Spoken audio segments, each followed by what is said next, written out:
guys, Ava here. Today I'm at 6's Festival in LA with the one and only Ryan Potter, and this is On the Spot Interviews. Well, it is so great to meet you. You've actually been on my bucket list to interview since 4 years ago, so this is great. Yeah, we spoke on the phone, didn't we? Yes, before Chance to Play, which was a charity event you did, and then you missed it, and I felt so bad. Yeah, but it was. It took a lot to put on that event, and it was a lot of planning.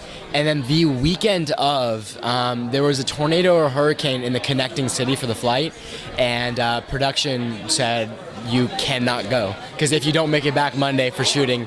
So it was a bummer. Everybody else was there, and I think every single person that showed up texted me, "Where are you?" And I was like, "I'm sorry." Don't talk about it. Yeah, it was a great event though. You know, we raised a bunch of money, and you know, both our organizations benefited from it, so it was awesome.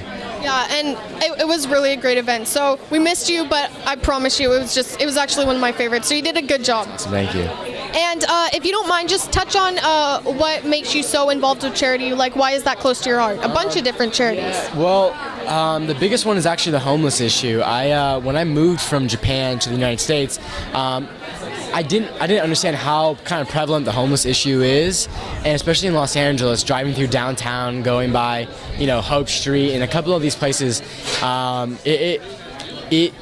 it brought tears to my eyes, and I didn't understand like why these people were sleeping on the streets, because in Japan, you don't really see it. It's hidden a lot better. It's kind of the homeless issue is masked a lot better in Japan there than it is here, and yeah, when I saw it for the first time, it kind of broke my heart, and I just, you know, I didn't know acting was gonna kind of become this thing for me.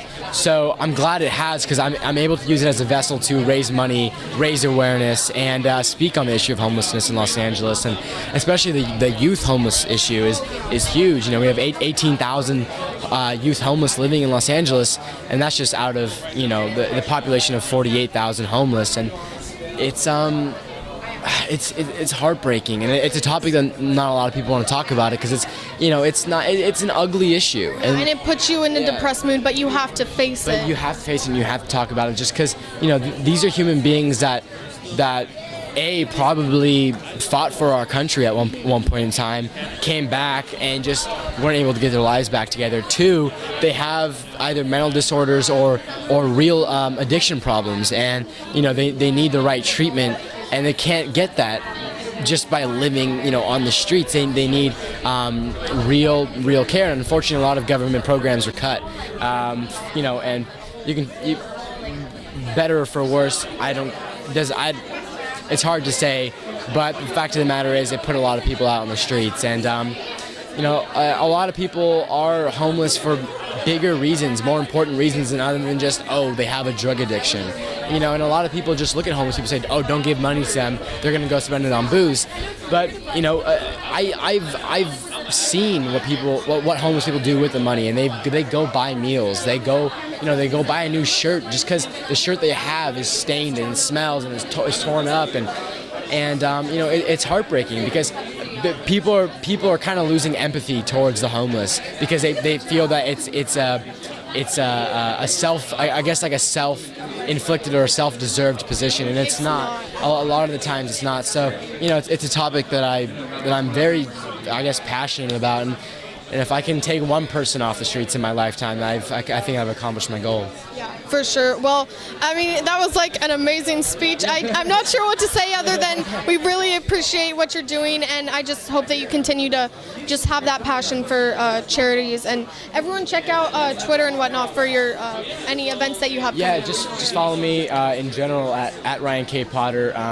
There's a lot of, I guess, philanthropy work that I will do with different organizations, whether it's Charity Buzz or, I guess, like a brick and mortar organization. So follow me there, and I'll keep you guys updated and on the work that I'm doing. Awesome. Well, yeah, I'll make sure to put your links in the description. Absolutely. So everyone can follow you. And then, of course, you were on Super Ninjas, and you just did an amazing thing for Big Hero 6. You were the voice of Hero. Tell us about that, the whole experience. It's hard, because, you know, Disney films, the biggest actors of all times, when they do Disney films, they talk about how that's still one of the favorite projects they've done. You know, like Idina Menzel and Kirsten Bell. They say it's one of their favorite projects ever. And you got to look at the stuff that they've already done. And for me, like, I don't necessarily have a large body of work, but I can tell you Big Hero 6 will be my favorite project that I will ever do. Just because I grew up on Disney and I grew up watching these films, and this film bridges both my childhoods together, both the Disney and kind of that anime, manga, the Japanese pop culture. And I was able to I was able to be a child, a 13-year-old teenager in a time of my life where I'm kind of transitioning into adulthood. So I was able to revisit all of my childhood and kind of say goodbye to it in this amazing way. And it was an amazing film. Well, the nostalgia is real then, I guess. Absolutely. Well, yeah, and it's out everywhere now. It's amazing. Yeah, I mean, watching it on DVD is cool, but I think the best way to watch it is Blu-ray, because what the animators did, you know, in my opinion, it's the most well animated film to this day. I mean, I think the next film that Disney's going to do will have better animation, but the fact of the matter is Disney outdid themselves with this project, and the animation on it is absolutely flawless. Production design is beautiful, and it's it's perfect in my opinion. It's everything you could ask for that type of film. Absolutely. And more. So yeah, amazing job on that. And of course you're here today to speak on the panel. You're going to be giving advice and whatnot. Anything you can share with us now, advice for people wanting to get in the industry? I mean, it's kind of hard for me to give a 1, 2, 3, you know, just because I feel like a lot of the times this industry, and it happens for people who aren't necessarily kind of looking for it to happen to. You know, it happened to me because I was in a martial art class at the right time, right place. There was a flyer, and I responded to that flyer, and one thing led to another. I went to an acting class.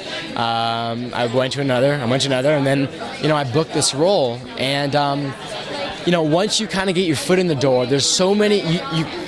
The world kind of just explodes with opportunity, not necessarily with auditions, but with meetings and with individuals. And the thing is, the way this industry works isn't necessarily you get your agent and you get auditions and you get famous. There's a lot of hustling involved. There's a lot of Friday nights, there's a lot of Saturday nights spent kind of, talking people up, and there's a lot of connections that have to be made in order to grow. So there's a lot of socializing and connecting that people do in LA to grow. Yeah. Well, it obviously works for you and many others, and that's really great that people are able to look up to you for that type of advice and getting in the industry. Yeah. So. Awesome. I'm glad I can help. Thank you so much. It was great to interview you in person this time. Yeah. And I hope you have a great time on the panel. I will. Thank you.